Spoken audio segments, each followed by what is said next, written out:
Welcome to Nerdy Bunch presentation of Back to the Future. We are the collective known as the Cosmic Trio, even though we have 4 people now. We traverse the space-time continuum watching movies 20 years or older. I'm your host, English Dave, and helping me find out how to turn the lights off are my co-hosts Raven, Rocket Mike, and Mercedes. What's up, guys? What up, Dave? I wish you wouldn't use my real name here. All right. David. Yeah, and we got David here. Mike, I don't think Mercedes understood your joke when you said use your real names. Sadie, he was talking about the scene when Ned was with the guy who was like, don't say my name. Don't say my name in here. Come on, Sadies. As you listeners can tell, or viewers can tell, we are here to talk about Steven Spielberg's Jurassic Park. This was released June 11th, 1993. This is based on a book by Michael Crichton. And in one of those weird turn of events, he was also a co-writer on this film, along with David, is it Cope? Kep? How do you pronounce his name? Kep? Wait, okay, I'll save my thoughts for that. Here's another little kind of plug. After this, tomorrow, Mercedes, Mike, and I are going to review a movie that was written and directed by David Kep, his first directed film. He's usually known as a writer. So we didn't do that on purpose. It just works out that way. I know. I loved how that worked out. Mike, we know this movie was kind of like a landmark in Hollywood. So can you let us know how this movie came to be? Not really sure how exactly they met. Michael Crichton and Spielberg were going over a screenplay for an episode of ER. And during that conversation, Crichton had brought up a novel that he was working on, which was Jurassic Park. Spielberg having already done a monster movie called a monster movie, which was Jaws, he was really intrigued by the science behind it all and the fact that it was, we're just cloning dinosaurs, bringing them back to this modern age. So that really drove forward his want to do this. Now, of course, there was a lot of bidding for the screenplay. I mean, they were bidding on the screenplay before the novel was even released in 1990. Wow. Tim Burton and Warner Brothers were close to getting it, but eventually 20th Century Fox and Spielberg nailed it. And he was also a huge fan of Godzilla growing up. He was like, that was a monster movie where it made you believe this was real. Mm-hmm. And so it was like, I want to combine all of my love for my childhood love of dinosaurs, my fandom of Godzilla. And basically he's like, I really just wanted to make a good sequel to Jaws on land. And he wanted to do nothing but animatronics for the entire movie, for all dinosaurs. Thank God, because having animatronics is probably not going to be totally doable with the fast motion. So they were starting to do stop motion at the time before we got into our introduction to digital and how that was going to be a game changer for this movie. They actually already started filming stop motion with like the T-Rex on top of the car before they're like, we're going to might put this on hold and destroy your careers now with this new tech that we have. And that was actually a line that we find Dr. Malcolm say to, I think it was either Hammond or Grant. Grant was like, I guess we're out of a job now. And Malcolm was like, don't you mean extinct? Was the verbatim lines that I think Spielberg told his director of stop motion. Was like, I think you're out of a job. And he's like, I think you mean extinct. And this is one of those movies, like Mike said, we all of us here grew up with this film. And so I want to get into that. Raven, I'll start with you. Did your grandma introduce you to this film? How did you? Yeah, it was my grandma's favorite movie. It was literally one of 2 of my grandma's favorite movies of all time. I used to watch this movie like every single weekend for life, and never got tired of it. As a kid, it was always like, yeah, dinosaurs. Like, I'm never gonna get sick of a movie about dinosaurs. But I also feel like as a kid, like because of that, the movie for me almost starts like the moment they arrive to the park. Like watching it now as an adult. Everything else opening almost feels like watching a director's cut or like deleted scenes. I'm like, this wasn't always on it. Watching, I'm like, wow, there's like a whole 30 minutes of character development I never even caught at all. The whole first act, so much happens in it. But this is one of those movies, again, like Mike said, it's like perfect for kids, but it's not a kid's film. It's, in some ways, it's weird. No. I'm of the age where when this movie came out, I was 10, so I was like the perfect age for this movie. And so like I remember seeing this movie in theaters, but not paying attention to the beginning part because I'm scared of the opening scenes. Spielberg, he's a master of build-up. and then that release, and Yeah. it's just worth it. You're like, oh my god, that was the best orgasm I've ever had in my life. Like, Nerdgasm. Yeah, you get like 45 minutes of just nonstop. Like you I just feel like build up, literally build up, from the build up, build moment up. of the power's out, it's raining, the electricity is out on the fences. The film from there just literally does not slow down. I've seen this movie how many times, and I was going. watching it last night, and my heart was still like, I'm still. Well, because that's the thing, right? Yes! This movie takes you on that. This movie takes you on that journey where at first it's the wonder, what is it, and then the second act is the fun. Ooh, this is cool. We meet the And then it's- dinosaurs. You see a baby being born, and then the danger hits you. Like, The reality. Oh, shit. The reality of it all. But I think the film does a good job of highlighting why you would open up a park like that, even though there's ramifications for it. Like I understand the idea Yeah. of I have the money and shit, I would go to that park. If someone said to me, "Do you want to go to the dinosaur park?" I am saying yes. Yes, I am. Film mirrors at that time our booming idea of like zoo culture, because that only kind of slowed down, because remember, like back in that day, like anybody could have a petting zoo. It was only up until recently where PETA, and that's why that documentary blew up the way that it did, because people do remember like paying like shady amounts of money, like, oh, let me hold a baby. Yeah, Tiger King, let me hold a baby tiger. And it plays upon that culture of like, well, you have no problems with tigers and lions and bears in cages, and those things eat meat and people on a regular basis. So why wouldn't, exactly like David said, who you own at the dinosaur park with me? Hell yeah, let's go. Like I'm going. It's only when humans get involved. That's when difference is we had a long time to study lions and tigers and bears.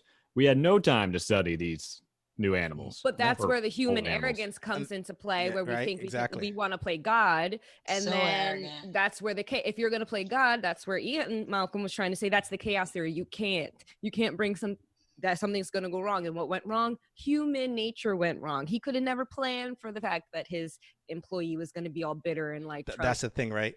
You plan for everything else, but you didn't think your employee would do this on the day of a storm, the day you can trust. But the thing is, you get the sense that he didn't necessarily like Ned, but Ned is the only one that could do that job. He's the only one that knew it. Yeah. And then that's why he decides to double cross Hammond. But he doesn't intend to murder people because he never planned for the storm. Now, if the storm never happened, he would have been able to take the embryos. He would have been 3 minutes. No, people would have been none the wiser, because he told them, even though it was not believable, the systems are going on and off, like it would have had time. But now the storm happens, the ship has to leave earlier. But he gets sloppy, and then chaos. Like you cannot plan for Mother Nature in the storm. And that's why, like, I didn't even I think that's what I got from it. Same thing as you, Dave, like how good the exposition was, because you look back on it and you're like, this movie's bullshit, but I love the dinosaur park. But it like actually totally makes sense. Like that park was perfectly safe. It was perfectly safe, except like that some human messed it up, and messed it up. This is what the movie does, right? The three villains of the piece are Hammond, the lawyer, and Ned, right? And I think Hammond's villainy doesn't, outside the other two, doesn't come from a bad place, but it comes from a place of arrogance and not realizing, not unconsciously. Thinking about it. Yes. But I think once he realizes the danger fully and is aware of it, he changes. Whereas the other characters don't give a shit. It took him so long to learn, though. Like even when his grandchildren are lost out there, possibly dead, he's still like, okay, but next like a time. Fruit plate. I was like, bro. But see, I see it as in like, again, not necessarily that he's a bad person. I just think he got blinded by his dream. From a young age, he has this dream of giving children real magic.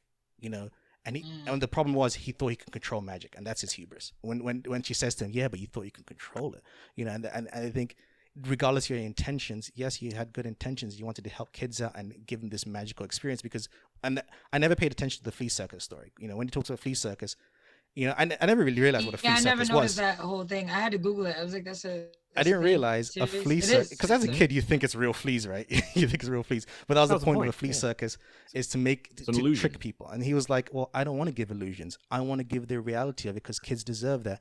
But he didn't. But in chasing that, because I feel like the story tells you that I think any good intention, if you don't think about it, can go completely off. It doesn't matter what the good intentions is if you don't think about how you're going to bring that good intentions to pass, right? And I think that's part of the narrative of. But I think that makes it stronger, right? Because it's the movie doesn't play on good guy, bad guy. It plays on humans. We can do things, and we can do amazingly great things. But if we don't think of the ramifications of it, things can turn out real bad, real quick. It just shows that good intentions isn't always enough, right? Yeah, Your intentions aren't enough, and even Ian Malcolm, he doesn't say to him, "You shouldn't have built this park." His critique of how quickly they did it without any thought. He's like, you stood on the backs of giants, shoulders of giants, and you quickly made it without any thought. It wasn't a case of you shouldn't have done it. It's like, maybe you should have thought about it first. Maybe we don't start off with a theme park. Maybe start off with something just to do research and study them first and learn from them. And once we know from them, maybe then we can then go into a park and stuff. And you're too quick, rushing too quickly without it. Let's talk about the actors. The main character outside of Hammond's character is Alan Grant. His story arc is fantastic. I love Alan. I've always loved Alan's character. That's my boy. I don't know. I feel like he had a good attitude pretty much throughout the whole thing. Like, he was very practical in the situation. Alan, definitely the leader. Dr. Alan is us. It's not bad.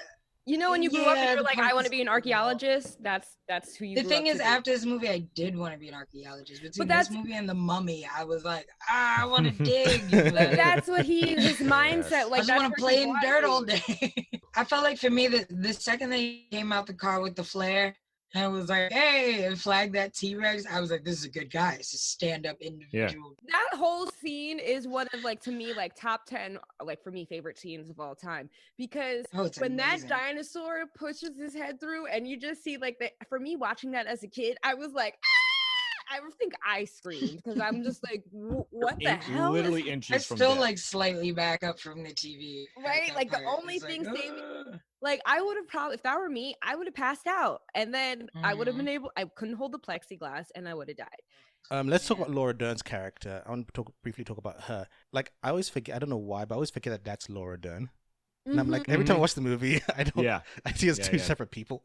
I'm like, oh shit, that is Laura Dern. Really, Raven? Really? Like, it is, but like, it is. I'm like, that's our Laura Dern. Look at that. Like, it's the same. In like, The Last Jedi. Whoa. Literally, in my head, I was like, she had a purple wig once. Wow. Pew pew pew lady. And of course, we have Jeff Goldblum with his sexy shirtless. Nobody. I should have worn a black button down. Somebody should have put on a black button down. I have so many. I didn't think of it. And I got a leather jacket. I could have killed it. I feel like Jeff Goldblum's one of those actors that has gone through, like, it's different periods of his life. He goes through different transitions. Because, like, he's a very different Jeff Goldblum now, but still the same person. There's always Daddy, though. I feel like it's many degrees of Jeff Goldblum. Like, it's just... Right. And we accept them all. Spectrum of Goldblum. Before we end this first up, I want to also talk about some of the biggest things of this movie. We touched upon it in the beginning, but the visual effects and the score of this film are huge standouts for me. This movie changed VFX forever. And I think part of that is not necessarily the realism of it, or it's, you could play with realism and CGI and other aspects, but it's like it was reminding us that not only CGI can it work, but it can work in ways to give us the fantasy that we don't see, like dinosaurs, right? Bring fantasy stuff to life, and things to life that you couldn't create. It's one thing doing a CGI car or CGI character, animals that are alive today, but you're bringing a dinosaur, something that we can't even go out and film, and I think that's the aspect. And on top of that, Spielberg added a new layer to the movie magic. It just, it was more magic. And on top of that, I think the magic worked because of Spielberg's framing, just how he frames the shot. Like, you feel that they're standing next to the Brachiosaurus looking up at it. Even just during when the raptors were hunting down the kids in the kitchen, literally every single shot during that sequence is amazing. I was reading somewhere that Spielberg, also the aspect ratio, he had like a wider top to bottom aspect ratio to kind of create more scale. So usually movies go wide. He went up and down, to kind of create this giant size film. And little things like every time the characters go into danger, they're descending into danger, climbing down from the fence, climbing down from the tree, climbing down. Even subtle things as The first time they land at the park, you're moving down with the helicopter, Coming down from the helicopter. as opposed to when you're leaving, you're going up. So Spielberg did a lot of his direction on this was absolutely brilliant, and I think it was then emphasized with John Williams' score. Scaffolding at the very end. That score, wow! Like that score. The score is amazing. The score part was like, for me, that's what made it so believable. Like what Raven was saying before, where you thought like dinosaurs were real. How do you write a theme song for a dinosaur? How does that even translate? That was John Williams, correct? Yeah, John Williams. So it's just like he creates this whole story and this backdrop with this music and this moment that when you get there, it's like it's so believable, and then it's like, wait, is it believable? Because the actors don't really seem like this should be happening. But like I'm watching this as a kid and I'm like, but dinosaurs are real.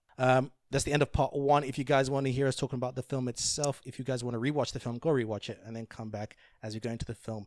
The synopsis is as follows. In Steven Spielberg's massive blockbuster, paleontologists Alan Grant and Ellie Sattler and mathematician Ian Malcolm are among a select group chosen to tour an island theme park populated by dinosaurs created from prehistoric DNA. While the park's mastermind billionaire John Hammond assures everyone that the facility is safe, they find out otherwise when various ferocious predators break free and go on the hunt. The movie starts with the prologue, which I never really paid full attention to in the sense that this prologue is a setup for everything, right? It's like Jaws. It opens the same way. Is a super setup. Not just setting the mood, it clearly sets the mood that you're dealing with dangerous things, even though it doesn't show you what those dangerous things are, right? If you didn't know, had no idea, you're just thinking it's a wild... Something's coming out of the trees. You don't know what, but everyone's ready with guns.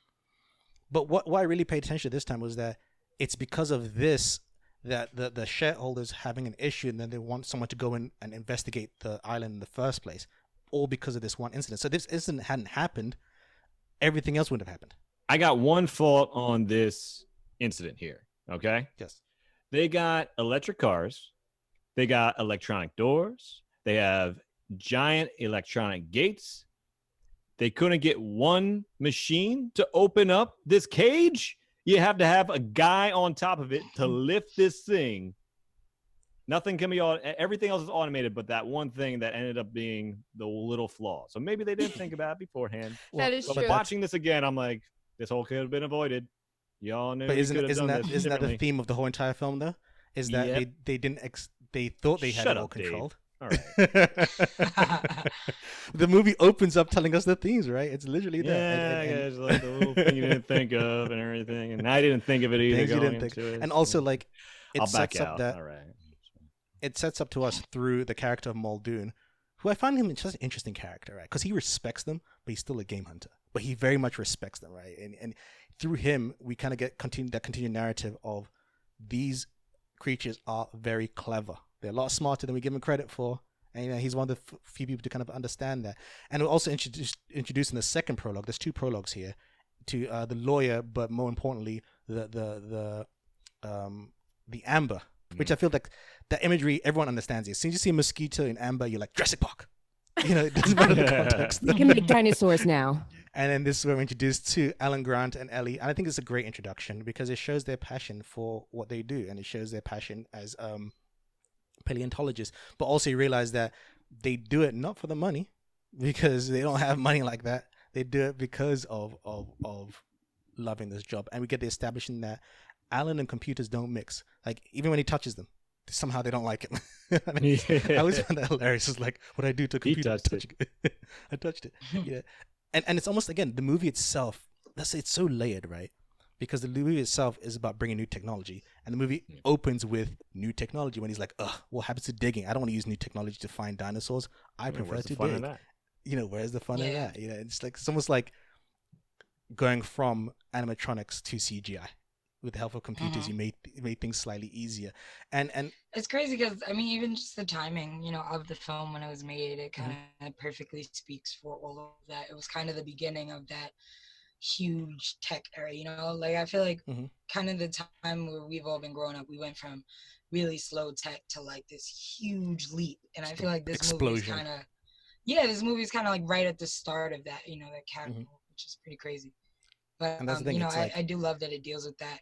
And there are a lot of themes, like you were saying, that like I didn't really realize before, like the greed and arrogance part, I always realized, but I think now some of the more heartfelt moments I didn't understand. Like I didn't realize some of the reluctance of the workers, or like you said, that everyone actually had a passion for what they did. You know, Alan and what's her name? Ellie. I forgot her name. Either way, like I always saw them as like doctors who worked for the bad guys, and I never realized they actually never worked there. You know, No, they it's work like for little themselves. things. Yeah. Yeah, In fact, the but only reason you they know, end up going, the only reason they go is because Hammond promises to pay tricked. for their dig. In terms of when they arrive at the helicopter ride to the park, I really enjoyed Ian Malcolm's introduction, and I love when Hammond says, "Oh, this is Dr. Malcolm. He's suffering from a deplorable excess of personality." And I love that line. I feel like that's Jeff Goldblum as a person. I feel like An that's like excess spot on. If you could use one sentence to describe Jeff Goldblum, His first few lines, I would Suffering have from thought an this guy's excess of wasted. personality. I don't know. Right? Yeah. You think he he's came drunk? on so strong in the intro. Like, whoa. I'm like, And a little rapey. drinking before this. Because he's Huh? like creepy trying for to hit on sure. her. And it's like, aren't you here to like do a job? What you're trying to, okay.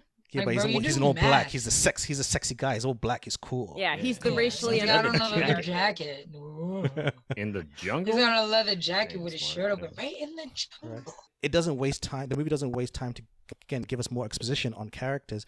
That sequence with Alan trying to do his seatbelt. It's another moment of, I hate that. technology. I hate that scene. Are you fucking kidding me? No. Wait. I love that scene. It's a No, great no, no, character no. moment. I will tell you why. Once again, just an example at the beginning. You have all this fancy equipment around you. Everything's brand new, but they didn't have the foresight to check every little detail, including this belt buckle. Now, there's also symbolism in that. I see what you're doing there.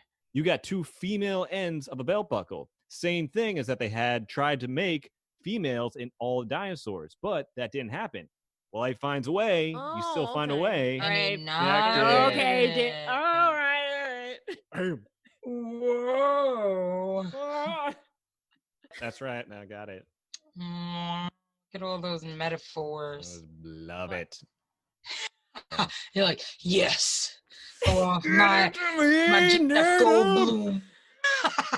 Show off my Goldblum chest. Right. All right, and then we get the scene. You know, when they get into Jurassic Park, we get the scene when they That see the opening breakfast. scene, I feel like it felt Welcome like when you walk to into a theme park. Jurassic Park. I feel like in real life when you're a kid and you're walking in, like even to this day, my grown ass, I went to Universal last year and it was the same damn thing when I went into them gates. I was like, you know, you see the globe and all that stuff and it like welcomes you in and it's always these huge, massive gates and you feel really tiny and small and you're like, this is going to be awesome. And this sequence is why I understand Hammond a bit. I don't agree with him, but I understand where he's coming from. Because it's magical. For the longest time, every time people ask him, what is it, he would always never say anything. If you notice, he doesn't say anything because he wanted them to see it for themselves. Mm-hmm. And he's just like, see it for yourself and then you understand. And Speaks imagine for itself. he's been here this whole time. Nothing's ever gone wrong. He's always constantly seen the magic. He's like, I've been around for the birth of every single one of these dinosaurs. Yeah. So he's like, so I can understand his like excitement because shit, if I was him, I'd be excited too and want to share with everybody. Everybody must see this. Hell yeah, kids, he created you know, dinosaurs. That's all kids dope. must see. This is wow. And I love the sequence when Alan sees it first. And then she's looking at the plant. And I never noticed that she's looking at the plant. She's like, this shouldn't be here. This is weird. And it emphasizes what she does. Isn't she like a...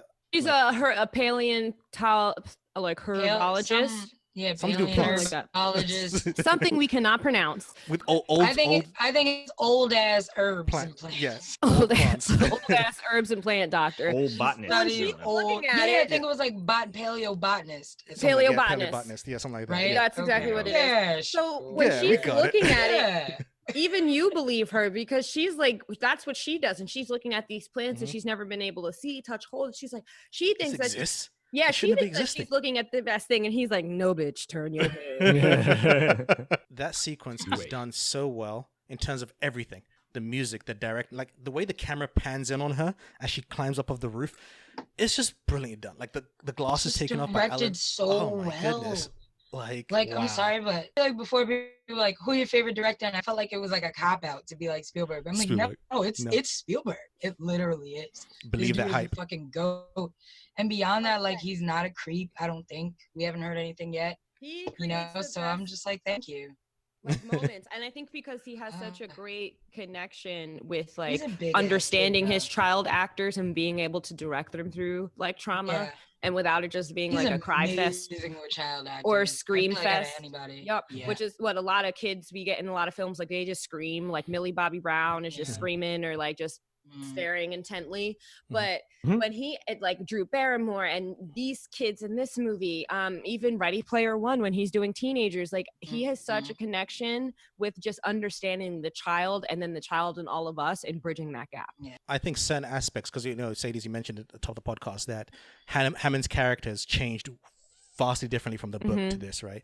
I think part of that is part of Spielberg is in Hammond.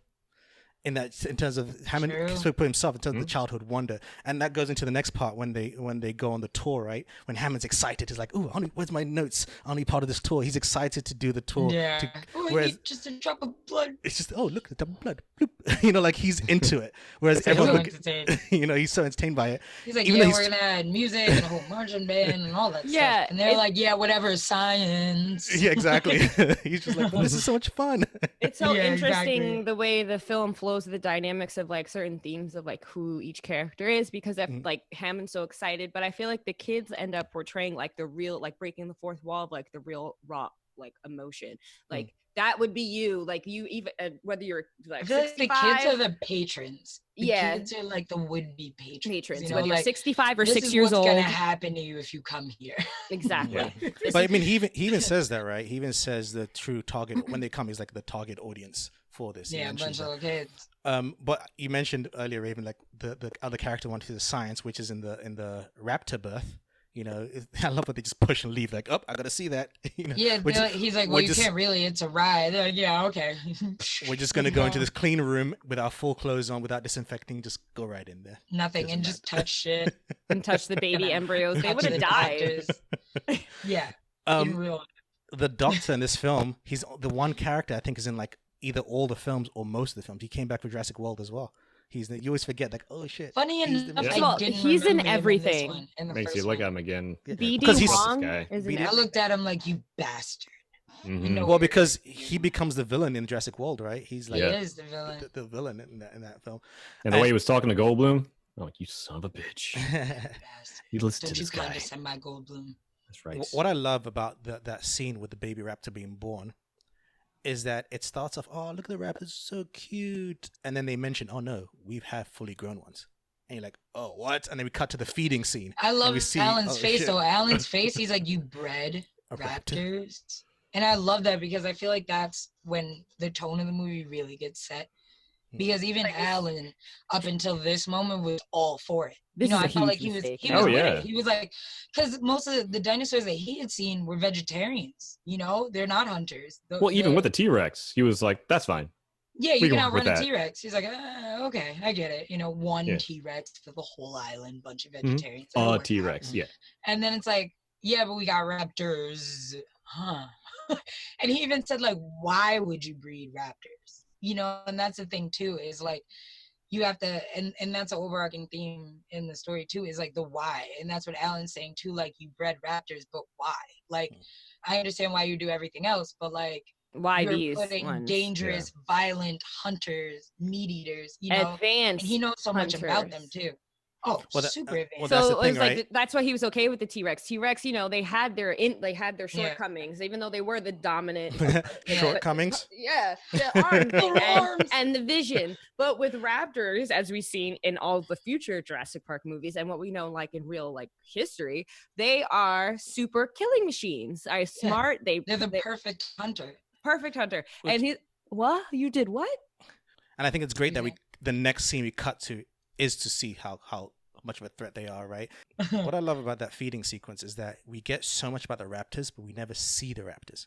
And it's like I mentioned earlier, Muldoon's character, he's that consistently let us know that the raptors are smart. He literally says they are really smart. They're testing out the fences, the electric fences. They're doing this and doing that. He's the one that understands them more than anyone. He'll still do his job, but he's like, these guys, and don't fuck I feel with like them. Mal, like if y'all have watched Tiger King, I feel like he's like the staff from the zookeeper chick that ends up with no arm Eric? because Still goes back to know, work next day. well, there's two. There's Eric that has no legs, and then Saf that has no arm because one of the damn tigers. But it's the same situation where they're like, "I'm gonna just go to work. I mean, it's not safe, but whatever." We'll just Fun keep them in fact about separate cages.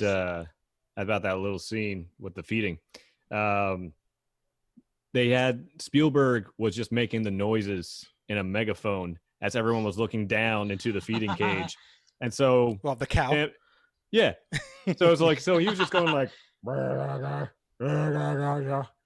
the whole time Sam was like, that was probably our best acting because we were all just trying not to laugh. That's I got the crazy. director just making just weird noises in there. And this is where they had the next scene where, you know, over lunch, everyone, as much as fun as it was, everyone kind of starts voicing their concerns. You know, Malcolm talks about the I lack will of say, I feel like humility. that whole lunch scene is maybe one of the most underrated scenes 100%. in the film. I 100%. Alien sea completely bags. missed that scene maybe every time I watched it. Mhm. I think I just like kind of glazed over it, like, yeah, jargon, science, blah, blah. Yeah, you But have like this. watching it this time, I'm like, oh, it's the humanity. This is the conversation about humanity, morality, and you know the thin line, you know, between like what's too far, you know. And I did love that. I feel like every single time I watched this movie, I never caught that entire dialogue and the opposing opinions. And I think what I like about is that each character, it's not that their opposing opinions come from the same place. It comes from different places. No, completely different. Whereas, That's you what know, I love too. Ellie's issue is the ecosystem, right? Putting these plants and these animals together and everyone together.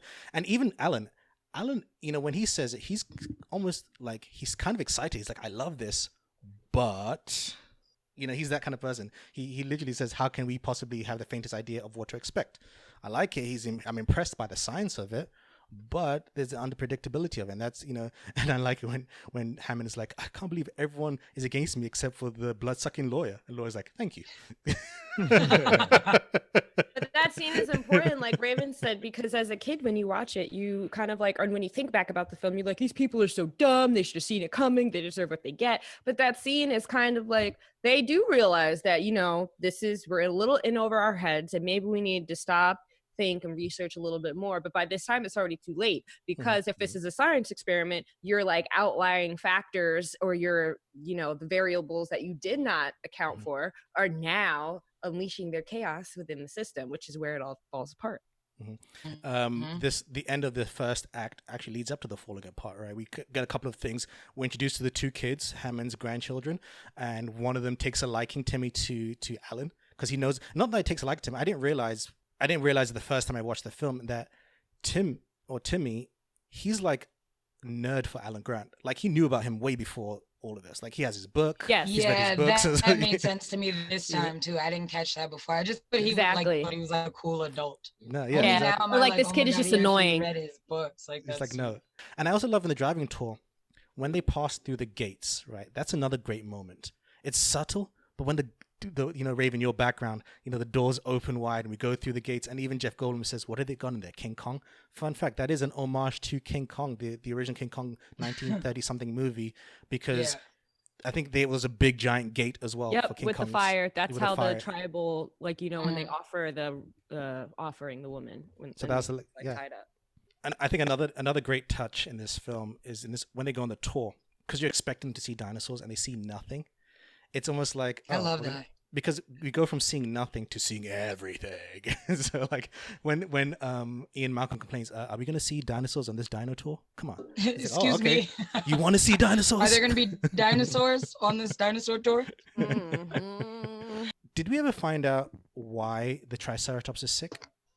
Like, we assume it must be eating something. Said, it might be she eating looked something. in the shit and she didn't find any berries, right? Yeah, exactly. So I actually don't know.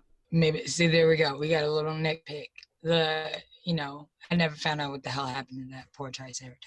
Yeah. The end of the first act ends with Ned initiating his plan, and that's where you get stuck in front of the T-Rex paddock. And I Dun, love dun, that. dun. Dun dun dun. And it's a very long first act that gives us so much information, you know. So and the second act is so much. Second and third act is so much smaller. I feel like the first act is all about making you a dino nerd. Right. The build up. Because it's all just information. need Because help. even if you didn't want to know a damn thing about Yeah. dinosaurs, by the time this movie ends, you're like a velociraptor I can know run up to every- 60 miles an hour and then run it back. So this is where we get to the second act, which is I call "Bring on the Monsters." You know, many movies create things that become part of pop culture and sequences that are part of pop culture, and nobody will ever forget vibrating water.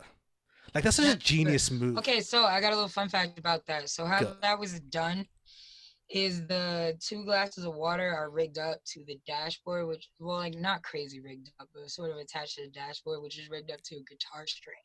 So there's somebody sitting underneath the dash strumming a guitar, and the vibrations from the guitar vibrate the water in a perfect way.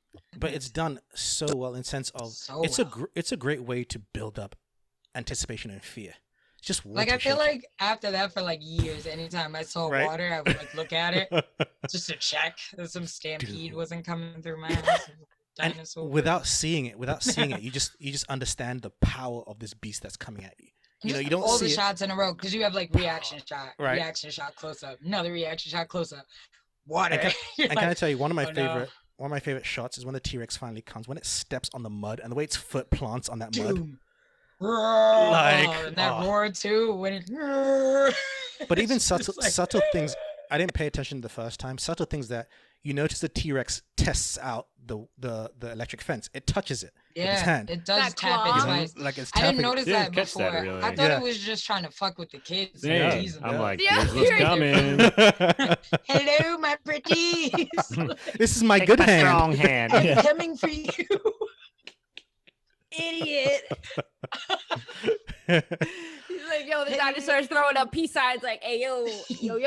And again, Also, just to fully break down that scene, that T-Rex took 16 weeks to make. That is a real T-Rex. You can Google it. They actually built this T-Rex. It's insane. It's made out of... It's in Universal now, right? A mix of a whole bunch of things. I think so, yeah. But it's made of a mix of a bunch of different things. There's, wire. It's a wood cast. Like, originally it was an image that they projected onto a wall. Then the image that they projected onto a wall in full size, they then traced. Then they figured out the sizing of it and then had wood pieces cut out the size of the big 70-foot image that they had. And then on top of that, once they made the wood pieces, then they kind of made the wiring. I forgot what they call it. They call it egg something, but either way, these are all these wires, and then they add a layer of like plaster on the top. And then after the plaster, they add a layer of latex. Now the latex, I think, is such a key thing that no one does at all anymore. That made it so great. Because they also used latex skin in Aliens, and that's why the aliens look so nasty, that like layer over them. Either way, in this film, they wrapped the layer on top and then painted it and then added like shimmer and everything else. And then on the day of set when they went to shoot, well, also it's animatronic, so it does move. It does everything. It's just slightly jagged. So on the day of shooting, when they actually turned on the rain machines and everything, they didn't factor that in. So the rain on the skin was so much that it actually made the T-Rex super heavy. So it was so heavy that the mechanism wasn't working. So there's parts where it like would like lag, like at Chuck E. Cheese, you see like a thing moving, and it's like but apparently they had a lot of issues with it on set in real life, like, and that thing would just be moving in the background, which I'm like, I would have loved to. I can imagine Spielberg is like, first Jaws and now this fucking animatronics. Yeah, like granted, the difference is they ended up getting it in all the shots that they needed it. They just couldn't do excessive shots. So, but like in between every scene, every time they would call cut, a bunch of people, PAs and everyone would just have to run out with blow dryers and towels to dry the dinosaur in between every scene. Sorry, I completely missed one line that went way over my head when we're talking about animatronics here. Because I didn't know much about animatronics until watching this. So yeah, those are actual robots. Like they move. Yeah, and you just brought up Chuck E. Cheese, right? So there was a scene. The scene back when they're in the tour part and the whole room is moving and they're watching the scientists. And Gennaro leans over to Hammond. He goes, "Is that are those people real Yeah. scientists? Or are they?" And he says, "Is it Autoerotic. autoerotica?" And he goes, "Oh no, those aren't animatronics." And you see him out, and he's like learning this for the first time. He's like, yeah, I noticed that. But the next point, one of my favorite next scenes is when Ned gets killed. By what's the dinosaur called? It's So called satisfying. a Dilophosaurus. Yeah, Dilophosaurus. Great sequence. So Dilf? satisfying. yeah. First of all, Dilophosaurus. I have a Dilophosaurus. Dilophosaurus. I will say too, to this day, it's still like one of my favorite parts of that movie. His scream is so unique and satisfying. Oh, so good. In that last moment when he's in the car and it closes, you just know he's like Also, it's such a good. It's like that's a good meal for that little animal too. Well, that's the thing. All of them. There was that's the two, thing. right? I was gonna say I didn't notice till this time that it was There's two two. of them. The one that's in the car is not the same one that He's in the runs away car from. from the Wait, jump. what? Those are Yes, he two left- different ones. So, Yeah. I so thought it if was you pay because he attention, was when comes to blind. He the didn't see him bottom- run in. No, it's two different when ones. when he goes to the bottom of the hill and he sees the first dinosaur, when the camera kind of pans up to the wide shot, you could see behind him that he left the door open. You can't see one climb in, but it does show that the door has been open. So it's Okay. implied. That's how it's Interaction. in there. All right. Yeah, I didn't notice it to this time as well, and I thought that's a Because I always thought it Great. somehow just magically ended up in the car. Mhm. And I'm like, no, there's two. yeah. Yeah, There's two smart. different ones. I love the And I sequence never when figured out that's what that's called, though, Dilophosaurus. Dilophosaurus. Yeah. Dilophosaurus. I never figured out what kind of dinosaur that was, and I was like, you're the real goat. Like, And then once again, Spielberg shows his directing prowess in that his death scene, in my brain, I see him being ripped to shreds. But all we see is a car shaking. And again, once again, Spielberg, he did this earlier on with the cow, right? Seeing the leaves shaking. He doesn't. The only time we see a graphic moment is when the lawyer is killed. and eaten. Gennaro. Yeah, Yeah. when he's taking a dump. Because with his death, I thought in my brain, I always thought T-Rex comes, eats him, and that's it. I didn't realize or forgot that we see the shake. We see all of that stuff. Like Spielberg doesn't cut away. The only thing we don't see is blood splatter or his body ripped in two. you even see him throw the body back. Oh, Right. right. But I thought it was really good. Oh, one of the things I was impressed by as well is when the T-Rex is fighting the car, right? I like to call it T-Rex versus car. You really see the power of the T-Rex when the T-Rex is pressing down on the car's pushing into the mud. I always just think that's a very scary moment. Like, there's a T-Rex on top of you pushing you, so you're gonna drown in mud. Yeah, I'm claustrophobic in real life, so to this day, that scene makes me like borderline hyperventilate. And even as a kid, I'll be like, watching the scene because that's terrifying. Like, there's just no escape. You've got mud on the bottom, T-Rex That's being on buried top. alive. It's squishing, You know, squishing yeah, down. like Oh, crushing car around you. Just And man, infinite death. I'm sorry, I'm sorry. I would have shit myself if T-Rex roared in my face like Lex Yeah, got. you wouldn't be able to. Well, luckily you're already in mud, Dave. I know. No, but I'm saying that sequence when she gets out and Alan's telling Lex to not move and the T-Rex is like up in her face and shit like that. Yeah, I definitely would have been diarrhea. Oh my all god. along. I would shit myself. Like, I mean, if I had anything left from the previous 5 minutes, for sure, for sure. which is why I never paid attention to her trauma, which is like he left us. And She's never coming back from this. Right? She's never gonna trust a man again in her life. She's ruined. I think in Jurassic Park 3, where she's like a scene in the beginning, like she's like a recluse. She don't go outside. Yeah. That would be Well, actually, dope. Timmy says that right at one point after she gets sneezed on later on. He says, "Oh God, now she's never gonna leave the house anymore." He actually says that line. But I mean, facts. speaking Would of you Timmy, though? I wouldn't. Speaking of Timmy, this is one of my favorite sequences when Alan goes save Timmy from the tree. What I love about this sequence is that it's one of the few times in the movie where we get a threat that isn't the dinosaur. Like the threat is gravity. In a Also, sense. that's what I love about this movie too, and I feel like Spielberg in general. I feel like no matter how intense the scenario is, he's like, "No, let's up the ante. Right? Let's do some more. Let's do some more." It's like you thought a T-Rex was crazy. Let's add a T-Rex, some rain, an electrical fence, And now you gotta falling falling truck. from a tree. Yeah, a 100-foot drop. Let's just all of it. Same scene. Let's go. Guy that doesn't want to be a dad. Did you guys kid who just got right. abandoned. put Let's go. them all together? Did you guys notice? I didn't notice it this time as well. The reason the car falls is because Alan turns the wheel accidentally when he goes to get Timmy. Yeah. Oh yeah. I was like, Mm. oh, I never noticed that because the wheels are locked into the tree, and by turning the wheels, it causes the car to fall. I love when it falls, and Timmy's like, well, we're back in the car again.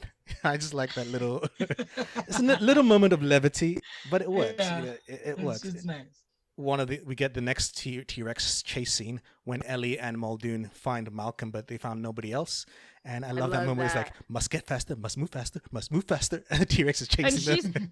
She's just, at first, when I first watched the scene, because I watched it that whole twice, scene so I much. thought she's saying like, shit. She's like yelling, shift. Yeah. Oh, I didn't even know that. Yeah, she's saying She's shit. like, Yeah, she's because like, he falls back and like like hits yeah, That makes shit. sense so now. she's trying to tell him to shift gears to speed up. Like, at least she's being helpful. The Even other Jeff dude is Goldblum, he's like fifth gear, fifth gear. shift. Jeff You is have like, to go I wouldn't have faster. saying shit. Jeff Goldblum's like, can y'all Just- please drive faster? I can't even move Yeah. out the way. I'm just like served up like a silver platter. Mm-hmm. He's And like again- a meat stick. a glistening little platter. Right. And then again, not great direction by Spielberg. That shot through the mirror. Objects may seem larger than Oh, things. so Great shot. amazing. Great shot. Alan, Timmy, and Lex. I love the sequence when they take refuge up in the tree. It's like, I don't want to go up another tree again. I just came down Hate for a trees. fucking tree. Fucking hate trees. Seriously. But again, this is a great directing, great writing, right? After all this danger, we get a moment of levity again, where we're reminded that these dinosaurs are also fun and wonderful, and we get to see them with the brachiosauruses. And I like when Timmy's like, they're what did he say? They're veggie eaters or vegisaurs or something. Vegisaurs. Yeah, they're vegisaurs. They're vegisaurs. They touch it. She gets sneezed on every time I try to play along. I get fucking sneezed on. It's so bullshit. Seriously though. I would have thrown up. I would have been like, "Ugh." And If that's you the had line. snot on your lip. She had Right? snot on her lips, Ooh, yo. My mouth is open. Dead ass. But again, one of my favorite scenes again is when Alan and the kids are trekking across the field, and there's a flock of gallimimus. Gallimimus. Great scene again. And I love the sequence when Timmy's like, oh my God, there's so much blood. Yeah. The whole time I'm like, I want to see that. I know. Show me. I want to see the blood. Let's see this National Geographic shit go on right now. And I love that, like, instead of seeing the danger of these things running at us, Alan, being a scientist, like, oh wow, look how they move, just like birds. I was right. Like, that's why his brain is going. Not, holy shit, let's run away from these things. It isn't until afterwards. Also, I love the sequence when Ellie and Muldoon are going after Alan, because Alan didn't return. And then Hammond is all like, oh, maybe I should do it. And she's like, why? And he's like, because... And she's like, you know what? We'll discuss sexism in survival situations later.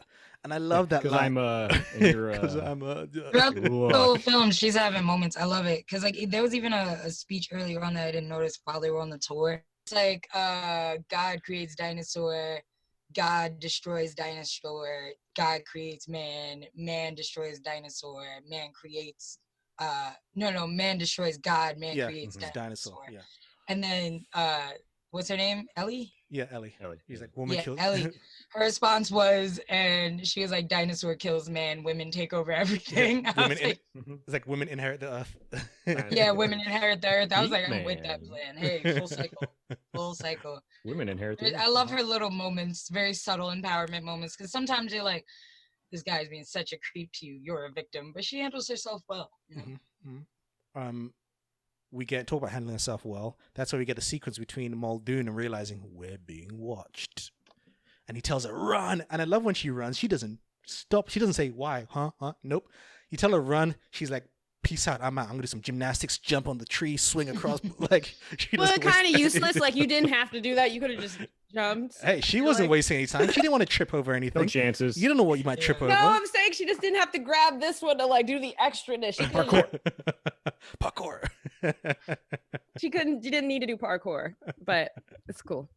And she successfully goes inside. And I love the sequence, right, with her and turning on the power on, switching to the kids and Alan climbing over the fence. Because you're like, go quickly. Because especially when Alan says, this is not a race, take your time. I'm like, no, it is a race. I'm like, no, run. Go. To this day, I'm like, get off the fence. When he's like jumping. I know. I'm And I'm like, like, please jump. Timmy, get off Please the just fence. jump. God damn it, Timmy. And I think that's, again, this movie doesn't just use the dinosaurs to be the only threat. This is another threat that has nothing to do with the dinosaurs. It's get off the fence before the power is put back on. And she's gone. That was like saying that's when I realized like they do a good job of making that boy seem a lot older than he is, but when that camera pans outward and then you just see how that little boy like trapped, it's like a little cat in a tree and they're like, Timmy, get off, and you're like, oh my god, like that's a little boy and like he's been through a lot. Okay, he's like, jump, I'll catch you. I'm like, I don't know if I'll jump to you. Right. Because I feel like even if you're like remove the dinosaurs, this movie's still intense. Right. He's like, no, it's okay, guys, I got it. And it's like, you know what, Timmy, take your time. People trying to tell you to jump from shit you shouldn't be jumping from, okay? No. That's where we get the clever girl moment, where Muldoon thinks he's got the raptor, but just remember, at the very beginning of the film, Alan said they will track you with one, but before you know it, the other's going to come from the sides. From the side. The kitchen scene. One of my favorite sequences. And what I love about the sequence, the opening, when the raptors come in and they open the doors and you're like, shit. Because that's right after Ellie says, unless they learn how to open doors. Right. Like, bitch, why do you say like, you gotta eat that. Eat those words. And what I like about that, though, is, I think any other filmmaker would make the sequence of raptors open doors seem like, really? They can open doors now? But throughout the entire film, we keep getting reminded that these are intelligent creatures. And the way learn. And it's not like they just go and open the door. You see them hitting at it and okay then. They remember. Ah, they remember. Exactly. Yes, and one of my favorite moments of, this is the same guy that gave us dun dun dun dun, and I felt that the moment where the raptor walks in and its toenail is like tick tick tick tick tick tick tick. Yep. I was just that's paying homage to Alan talking about the way they use the claws. Like I love that when the exposition in the beginning and you're seeing this claw and then actually seeing the claw in the animal and the way it moves. When you see the way the claw taps, you're like, oh. And you see how they said that was a means of communication, actually, like Morse code. Yeah, the tapping, right? Yeah. Just kind of tell they do tapping and little chirps to kind of you communicate. Go right, I'm gonna go left. Right. Oh. But I think we're gonna meet up in the middle. Tap tap. That whole sequence. What I love about sequence is that the kids don't act stupid. They're scared, but they're constantly moving and everything. And I love when Timmy tricks the raptor into the freezer. I thought it was brilliant. And then obviously we talked earlier on with Lex when she's faking out with a reflection. Brilliantly done. I thought that was because we were all scared. We were like, she's gonna get killed. Yeah. We're gonna get killed. That's it. She's dead. Actually, we missed it before, but I think it's a great little moment when the kids are eating ice cream, and there's there's a picture of the raptor, and then it moves, and that's when she's like, the Jello. Yeah, Jello. The Jello's a homage to the other liquid shaking, where it was like. Nice. Water to Jello. They get chased into the main foyer, and I love the sequence when they go into the main foyer, right? Because when they're falling off the bones and everything like that, and the raptors attack, everything's super epic at that point. You think, how the fuck are they going to get out of this? Like, you have no idea how they're going to get out. They're surrounded by T-Rexes, by raptors. The last thing you're going to think of is the T-Rex is going to come out of nowhere and save the day. Like, your brain is not even like, never. That's why I think everybody collectively jumps every time at that scene when it's like snatch and you're like, oh shit, he just came out. Got him. What's great about that sequence is that the T-Rex that a couple of scenes ago was the villain is now the hero. Yeah. Now we're all like, yeah, T-Rex. Got him. I feel like, and then the banner falls down. Went dinosaur. I feel like that's the kid in that was Steven a great Spielberg shot. And all of us is that moment. So I feel like for Steven Spielberg, a part of him was like, I don't want the T-Rex to be the bad guy. I'm gonna end this film dinosaur, which again, that sequence is also great because it crashes through the skeletons of the T-Rex and the real life T-Rex. So it's like the past and present. That was pretty cool. All clashing. There's so much symbolism in that sequence, right? In the old and new. And we mentioned it earlier in the previous part of the podcast, but one part that we missed out on is when Ellie and Hammond are talking, and she's like, this ice cream is really good, and he's like, yeah, we spent no expense. And that, I love that moment because every other time he says we spent no expense, he says it from excitement, and this is the last time he says it from like sadness and realizing, yeah, I was wrong, my dream. No, we spent that money on the wrong things. I may have given us perfect ice cream, all that kind of stuff, but yeah, I was wrong. And they all get into the Jeep. And I love that. Even Hammond's like, yeah, no, I'm not gonna keep on with this dream. In fact, I can't remember. He's like, yeah, no. He's like, fuck. He's like, yeah, no. And on that note, this is a great journey back into Jurassic Park. I realized it's like an 8-part podcast. Right. It's Hey, like 3.5. You got a lot to hours. say Oh, about I this. need Hey, a sandwich, when- y'all. I'm I'm sweating. hungry. hey, when it's a movie like Jurassic Park, I mean, did we expect any less? I feel like not for anything, true. we could go on more. You Oh, can't way fit it more. all in an hour. I Come on literally, now. I censored myself. Each scene can have I its can own discuss podcast, that kitchen scene right? for like maybe the rest of my life. How Frame for unnecessary frame. it was No to have problem with it. Ian Mal. How unnecessary but necessary it was to have him lay there with his shirt open like this, Like I needed it. I and know then I for needed so it. long, like that camera He's scene. just sitting there. He was just breathing The heavily. worst thing about it Yeah, is like, I there's love this straight guy. up camera movements dedicated to that moment. There was a whole dolly track Mhm. into that moment. But that's the thing. It's a For it's a great hero shot. It's actually a great hero amazing. shot. They're like the He actual was like breathing. hero. You can see his chest. He's like, Looking into the There's like distance. steam coming off of it. And on that note, thank The you, sirens. thank you, Mercedes. hey, thank you guys. Thank you, Rocket Mike. Thank you. Thank you, Raven. It's awesome. Thank you. And thank you guys for listening. My name is English Dave. This has been a Nerdy Bunch presentation of Back to the Future. And this week we looked at Jurassic Park. And I don't know about you guys, despite all that action and shenanigans, I would definitely be going back to that park. If they said, hey, you want to come back to this Jurassic World? We fixed things 10 years later. I'm there. I'm good. going. I'm Right going. after this. I don't care. I'll be there. And as always, Raven, Keep it. Hold on. Hold on. keep it away. keep a hold on. My What? Keep it. Hold on. my mic like literally fell over. That's happened multiple times in this podcast. I don't know if you guys noticed. That's why I'm Oh. always I have like, to buy a new tripod. But anyway, All right. So as always, Raven. nerdy. keep it. Peace out, guys. Everything's just falling apart. See, this is like Jurassic Park. Wow. You know, chaos This theory. is my T-Rex. This is your chaos theory. You just didn't, Chaos. you know. Chaos theory.